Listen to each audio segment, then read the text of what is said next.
Hey, how you doing? This is Tom, and this is Tom's Radio Room Show.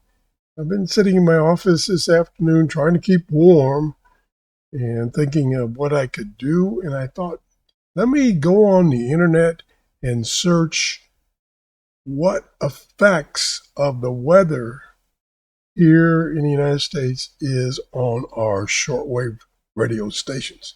And the two popular ones that I listen to in the United States is WWCR and WTWW in Tennessee.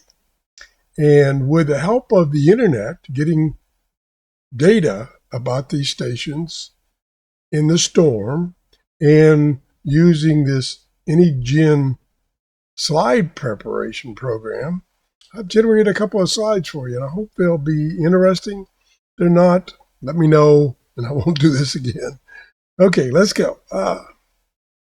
We're going to talk about current ice storms in Middle Tennessee. And this storm, I was looking the predictions for my locale, and it's going to be in the 40s for a week or so. Oh my gosh.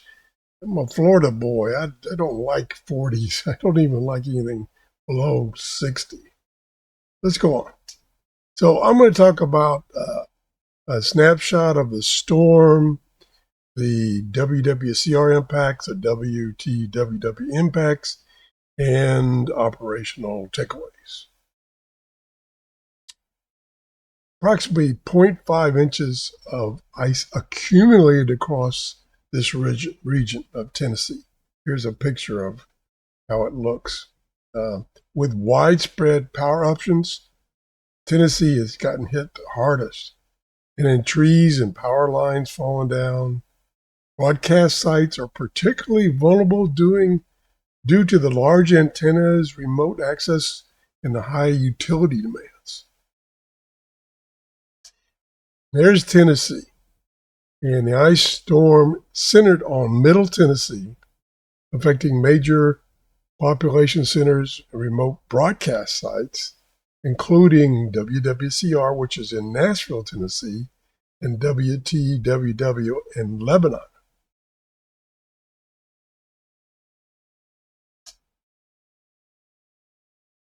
The impacts that I found on WWCR is signal outages, both the 5.935 megahertz and the 4.840 megahertz were focused off during the peak of the storm. They would actually went down.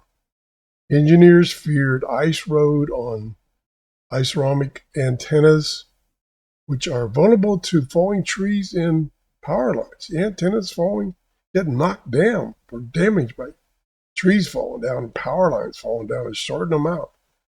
Equipment protection generators and heaters were deployed to prevent water-cooled transmitters from freezing. Wow. Staff and mechanicals. Staff stayed overnight. A blower failure occurred, belts torn.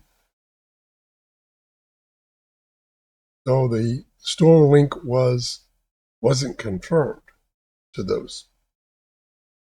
Impact on WTWW transmissions on 5920 kilohertz suffered from a big hum and distortion and terrible buzzing. Wow.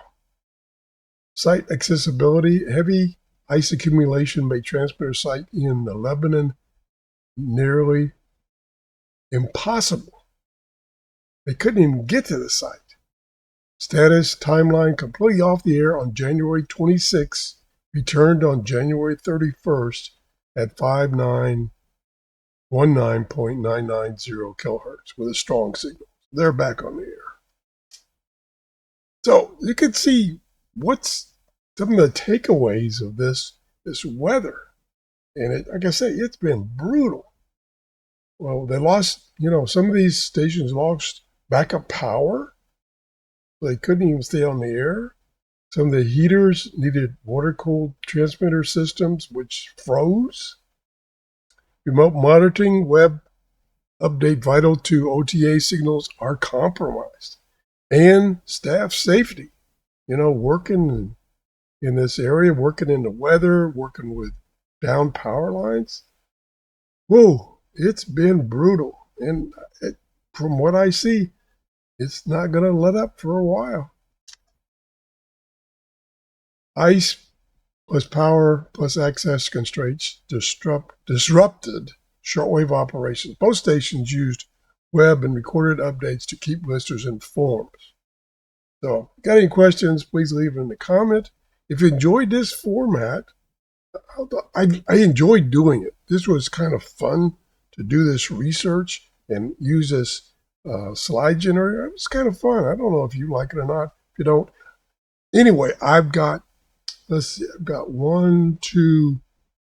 two more radios coming. Actually, I got one in today, and I'm testing it right now. Now I've got another one that came in earlier this week in the batch from Prunus that I'm going to show you. It's a weather radio, and the other one is a shortwave radio that was sent to me by Thomas.